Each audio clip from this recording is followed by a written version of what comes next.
Çok teşekkür ediyoruz. Sayın Bakanlarım, değerli konuklarımız, merkezi hükümetimiz, Orman ve Su İşleri Bakanlığımızca ülkemizde ve bölgemizde yapılan yatırımların yer aldığı tanıtım filmini arz ediyorum. Erdoğan'ın liderliğinde 2003'ten günümüze bütün dünyanın gıpta ettiği muhteşem yatırımları gerçekleştirerek büyük bir destana imza atıyor. Bugün mübarek bir gün. Ayrıca pazarı pazartesiye bağlayan gece 1000 aydan daha hayırlı Kadir Gecesi. Kadir Gecenizi tebrik ediyorum. Ayrıca önümüzdeki Ramazan bayramımızı gönülden kutluyorum. Cenab-ı Allah bütün bu mübarek günler hürmetine bütün milletimizin birlik, beraberlik ve kardeşliğini daha da pekiştirsin. Milletimizin buna ihtiyacı var. Buraya gelişimizin sebepleri şu. Bir kere heybemiz dolu geldi. Her Gaziantep'e gelince değerli bakanım, bakanımız da benim çok sevdiğim, çok değer verdiğim bir bakanım. Vadimizde pek çok ilde çalıştık. Dolayısıyla hakikaten buraya işte gördüğünüz gibi 668 milyon TL dik 9 tane tesis için temel atmaya, açılış yapmak için geldi. Bunlar için de özellikle Kılavuzlu Barajı var. Kahramanmaraş'ta. Bu barajla ilgili sulama bir suni nehir inşa ederek ta Gaziantep hatta Hatay'a kadar muazzam bir nehir inşa ettik. Artık bunun sulamaları başladı. Kılavuzlu sulaması 3. kısım, 4. kısım sulamalarıyla Kılavuzlu sulaması Gaziantep'e hayat verecek, çiftçilerimizin cebi dolacak. Özellikle Sayın Bakanım. Ayrıca Islahiye Güneş Barajı ve sulamasını söz vermiştik hatırlarsanız geçen sefer. Bunun da temelini atıyoruz Sayın Bakanım. Ayrıca İslahiye'de Yesemek Barajı sulaması, Şahinbey'de Burç, Çamlık Göleti ve sulaması, bunların temelini atacağız ve Oğuzeli ilçe merkezinin de Sacır Deresi ıslahının talep edilmişti. Deresinin ıslahını temel atacağız. Ama Türkiye büyüdükçe önümüzü kesmek istiyorlar. Bu millet üzerinde bir oyun oynanıyor. Oyun şu. Önce Türkiye'nin önünü keselim dediler. Gezi hadiseler çıkardılar. Partiyi kapatmak istediler. Bunları yaşadık. Arkasından bu yetmiyor tabii. Bunlar da başarısız olunca bu sefer yetiştirdikleri bir haini, bir casusu, bir alçağı, özellikle FETÖ terör örgütünü darbe teşebbüsüyle ülkemizi işgal ettirmek istediler. Ya bu basit bir darbe falan değil. Bir Türkiye'nin işgali projesiydi. Allah'ın yardımı, Recep Tayyip Erdoğan'ın cesareti, milletimizin kahramanlığı sayesinde bu darbe girişimine darbe vuruldu mu? Ama oyunlar bitmiyor. Şimdi güney sınırımızda bunu en çok yaşayan sizsiniz. Ben az önce Kilis'ten geldim.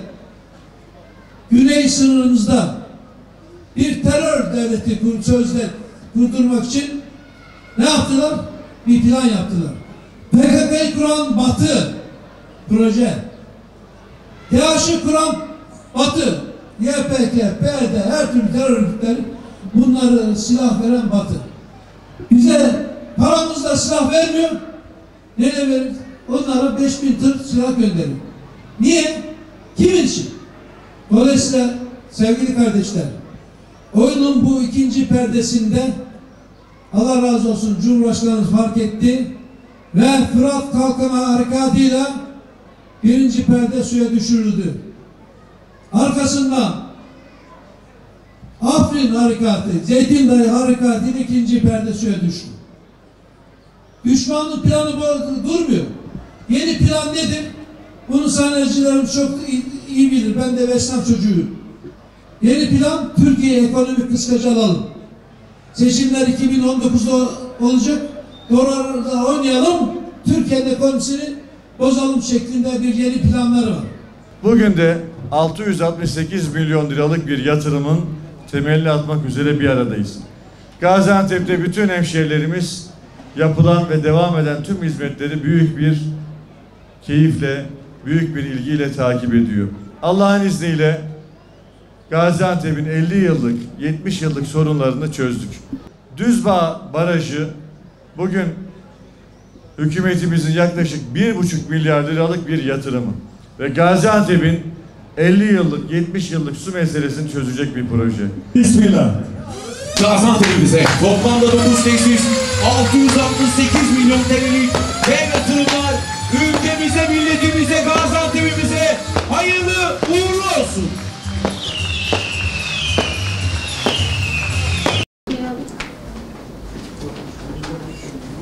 Buyurun. Sayın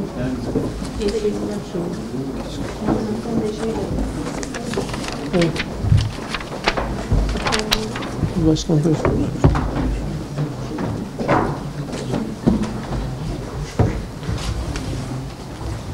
Sayın Valim, önce bir selam verir misiniz? Şöyle. Sayın Bakanım, Sayın Milletvekilim, Sayın Büyükşehir Belediye Başkanımız, Orman ve Su İşleri Bakanlığımızın kıymetli genel müdürleri, kıymetli basın mensuplarımız. Bugün Gazi şehrimizde Orman ve Su İşleri Bakanımız Sayın Profesör Doktor Veysel Eroğlu hocamız teşrif ettiler.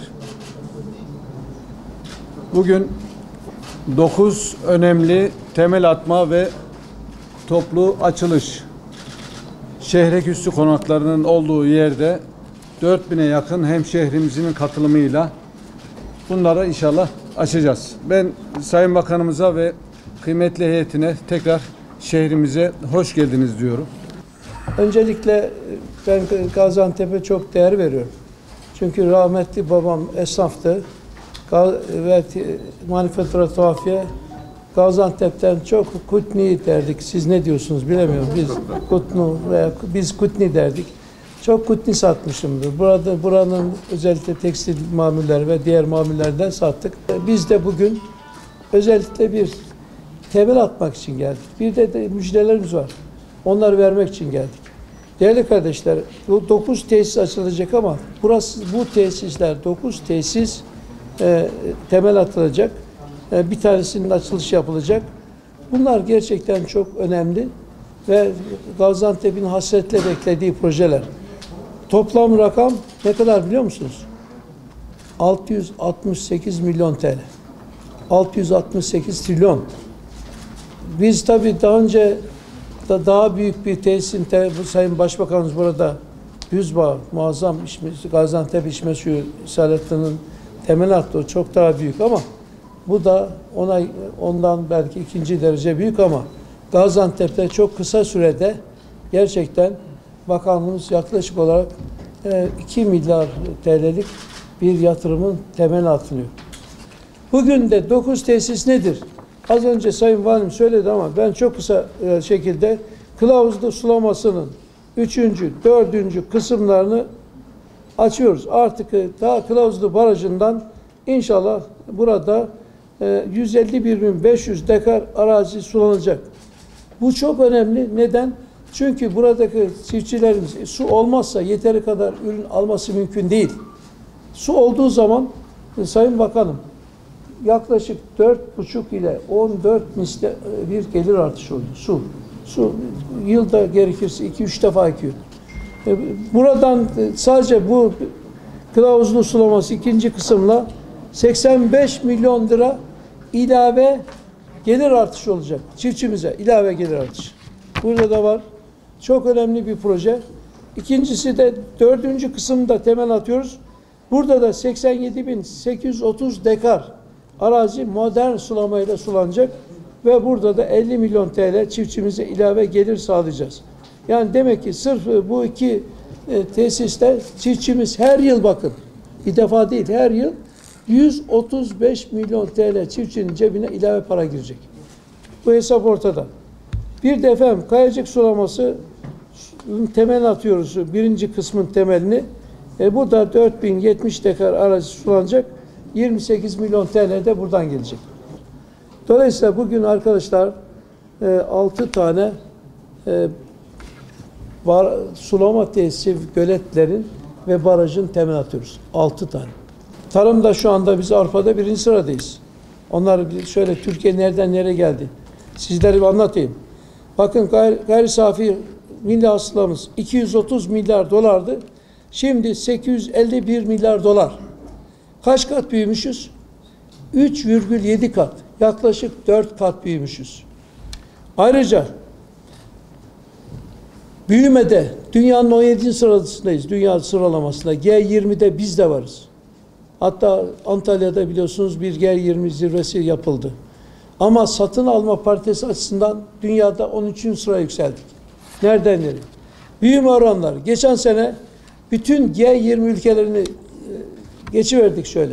%7,4'le. Bak Türkiye bu. Kişi başına milli gelir 3 kat arttı. Milli mücadele tabiat parkını teklif ediyoruz. Özellikle bu Türkiye'nin 241. Tabiat Parkı olarak. Biliyorsunuz Şahin Bey ve silah arkadaşlarına yiyecek getiren 14 tane evladımızın şehit edildiği, özellikle Dokurcum Değirmen'de yer aldığı bu Tabiat Parkı muhteşem. Onun görüntüleri yok mu? Bismillahirrahmanirrahim diyeyim. Hayırlı olsun. Hayırlı. Ya Allah bismillah. Hayırlı olsun inşallah. Bunda muhteşem bir şey. Evet. Çocukların şehit düştüğü yer ve alandan Gaziantep için çok önemli bir alan. Önemli bir alan. Kurtuluş mücadelesi. Hayırlı olsun.